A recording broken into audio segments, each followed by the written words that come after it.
Welcome to our video on consumer loans.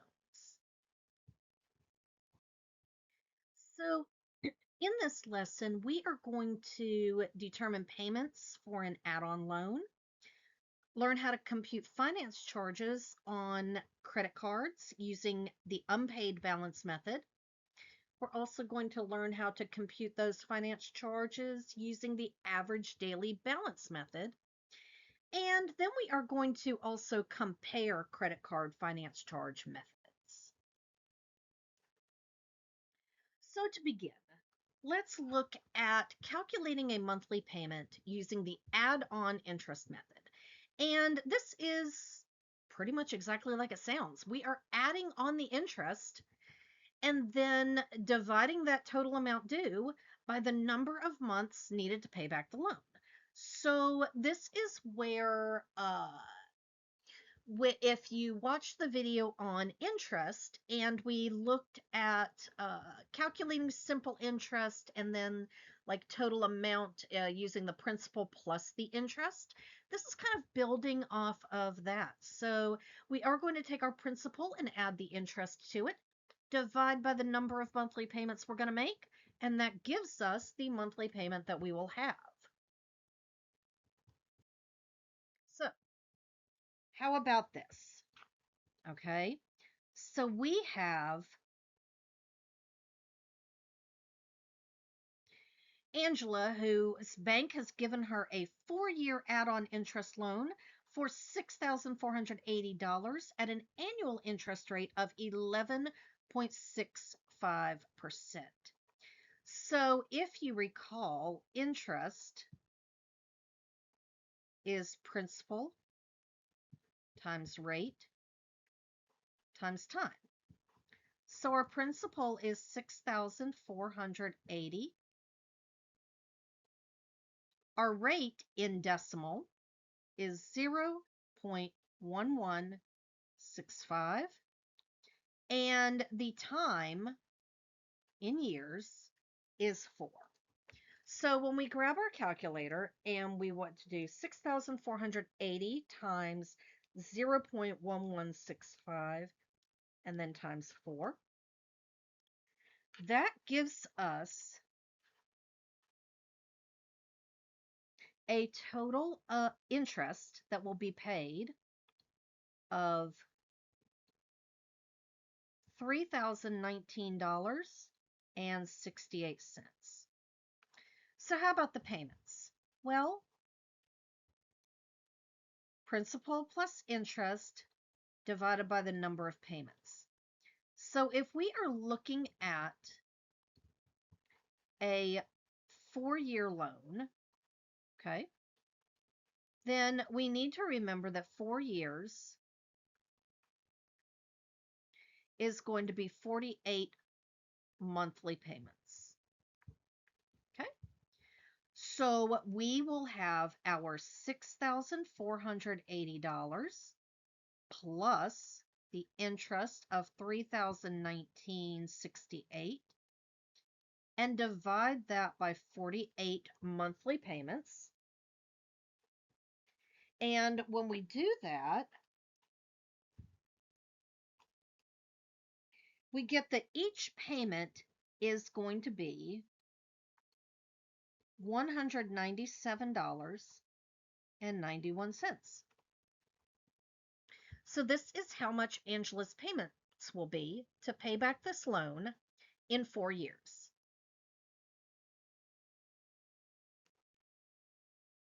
Okay, now let's jump into the unpaid balance method. And again, this one kind of, it is what it says it is. So the unpaid balance at the end of every month is what we get charged interest on. Now, what is important to remember here is that because we are calculating the finance charge for only 1 month, remember T is always in years, and there are 12 months in every year, so 1 month would be 1/12 of the year. Okay? So in order to find the finance charge for the following month, we take our previous month's balance, add on any finance charge from last month's balance, add the purchases made, subtract any returns, subtract any payments, and then we can find the next month's finance charge, because that will give us the unpaid balance. So something that a lot of students kind of get turned around on here is that when we make a purchase, okay, that increases the amount that we owe to the credit card company. That increases the balance on our credit card. When we make a payment, that decreases the amount that we owe. And that is important to remember as we move forward with these credit card scenarios. Okay, so unpaid balance. Well, let's see. We have last month's balance of $475. Okay, we need to find the interest on that. Okay, so that's going to be 475 times our annual rate of 0.18 times the number of years that we are going to be getting that interest rate. Well, we're only talking about 1 month, so that's 1/12 of a year. Okay, so we have 475 times 0.18 times 1/12, and that gives us $7.13. Okay, so to our 475, we need to add $7.13. We made a payment. Remember, payments subtract. Okay. We bought a ski jacket that increases our balance. And we returned something, so that decreases our balance. And this is going to give us our unpaid balance for this particular month. So we take our 475 and add the $7.13. That's the finance charge from the previous month. We subtract our payment, add the purchase, and subtract the return. And that gives us a new ending balance of $292.13. Now, what is going to be the finance charge on that unpaid balance? Well, we have our balance, our rate, and the number of years. Okay?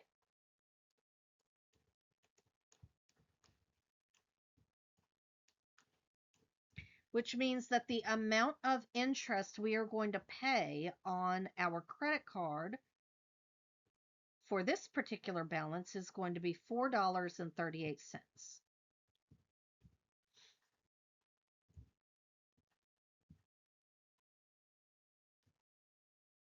All right. Let's look at the average daily balance method.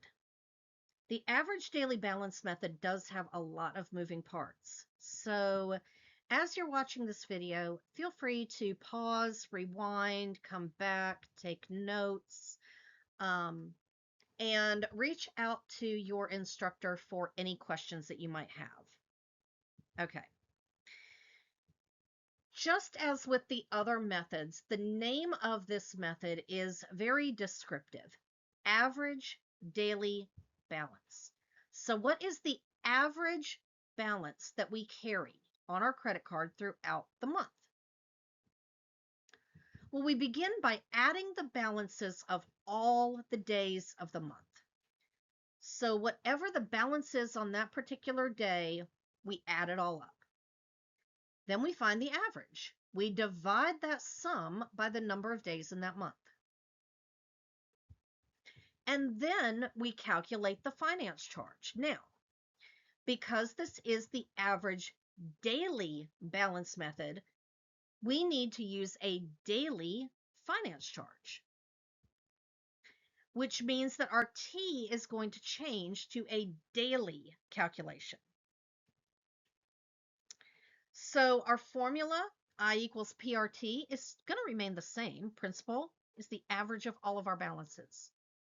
R is the annual interest rate.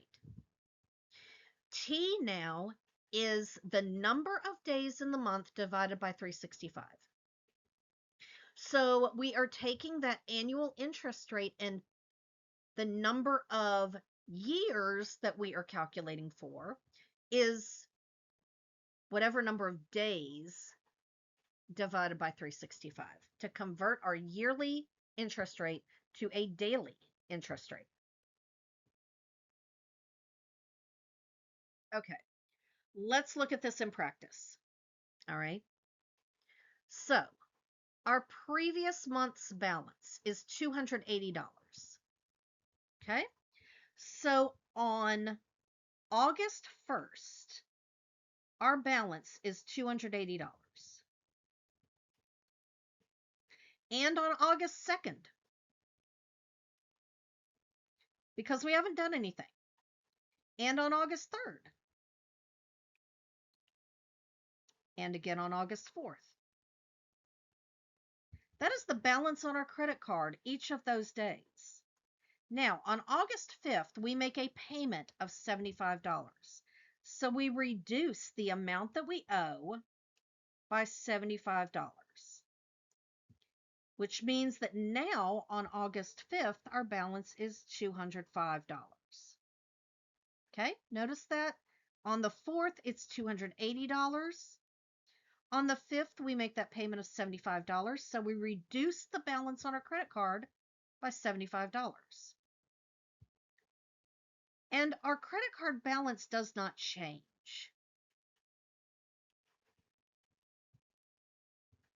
It does not change until August 15th.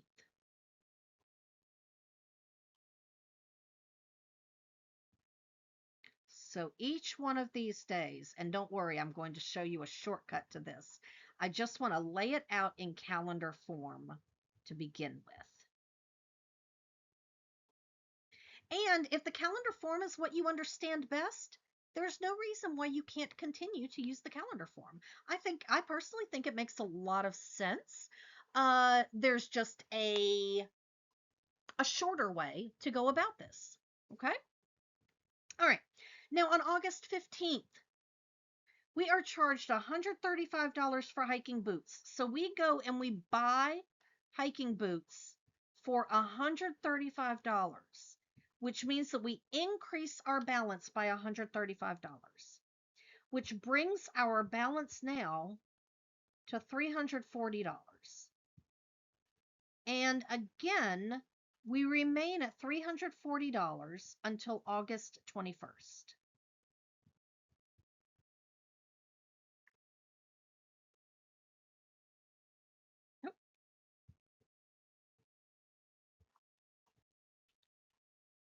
Thinking about going to the 21st that I was writing 2 instead of a 4. Okay. Now on August 21st, we purchased $16 worth of gasoline, so we increase our balance by $16. So now our balance is $356. And it remains $356 until the 24th, where we go out to eat and we increase our credit card balance by another $26.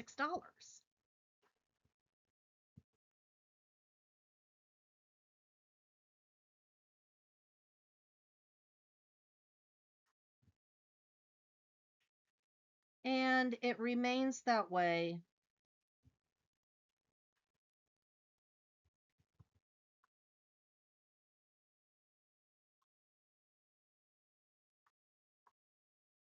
for the remainder of the month.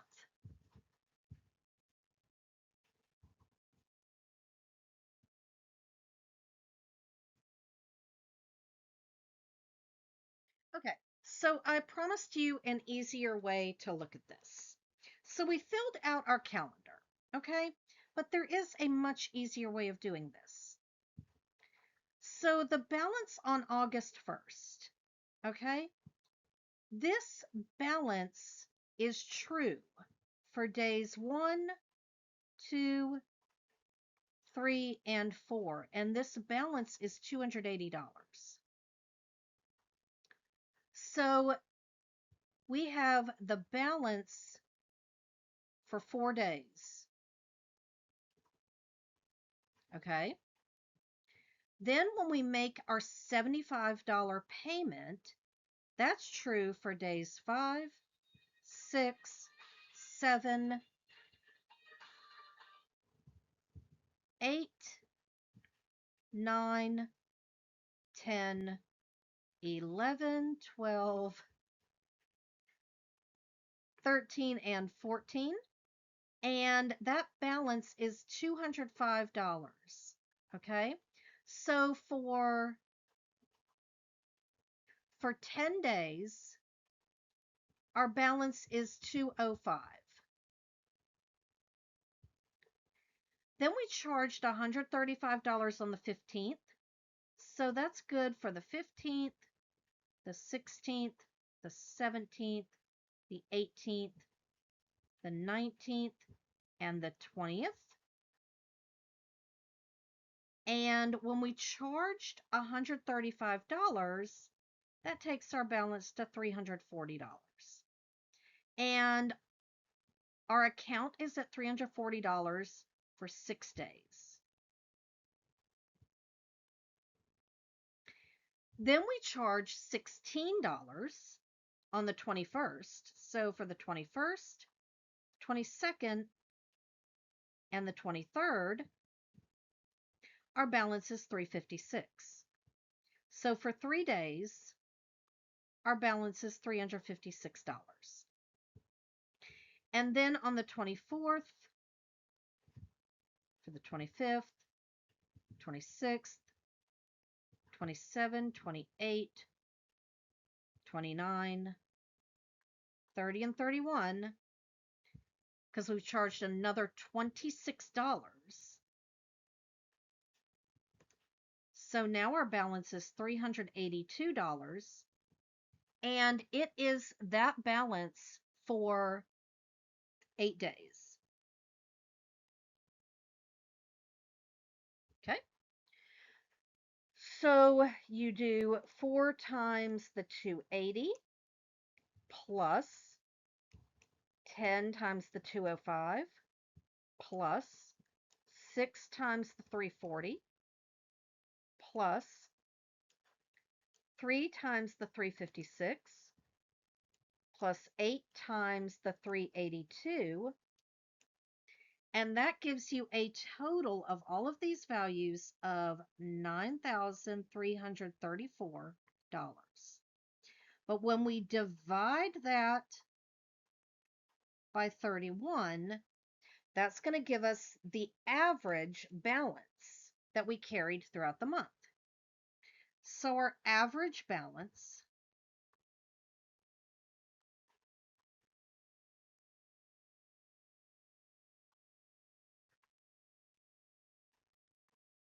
is going to be $301.10.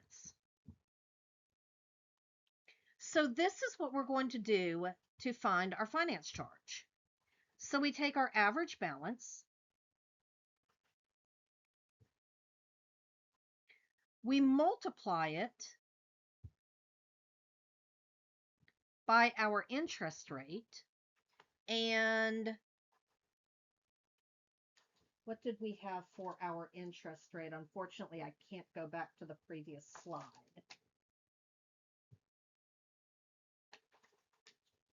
So for the interest rate,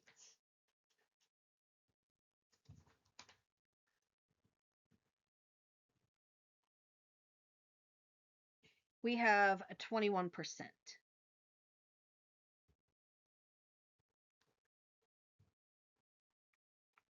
Okay, so 0.21. Now, there are 31 days out of the year. Okay, so you take your 30110, multiply it by your percentage rate, and then multiply it by the 31 over 365. And that gives you a finance charge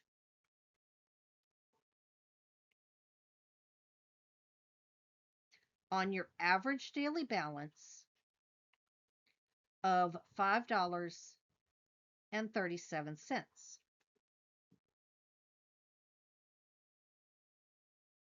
So remember, for the average daily balance method, you are going to average the balance and use that averaged balance to calculate the finance charge. Don't forget to change that T time to a daily rate. The only reason we use 31 here is because August has 31 days. If you're using April, for example, you would use 30 days. So just make sure that you are using the correct number of days in that numerator slot for the month that you are working with.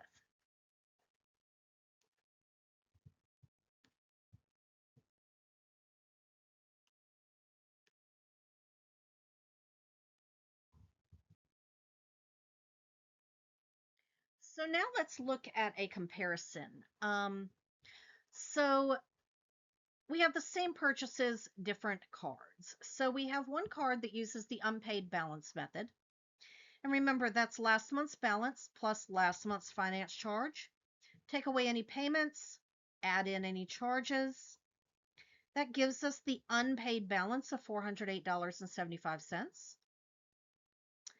And the finance charge on that is $7.15. Now, the average daily balance, we want to take the average of all of our balances. So the average balance that we are carrying on this card is $722.58. And when we calculate that, we get a finance charge of $12.89.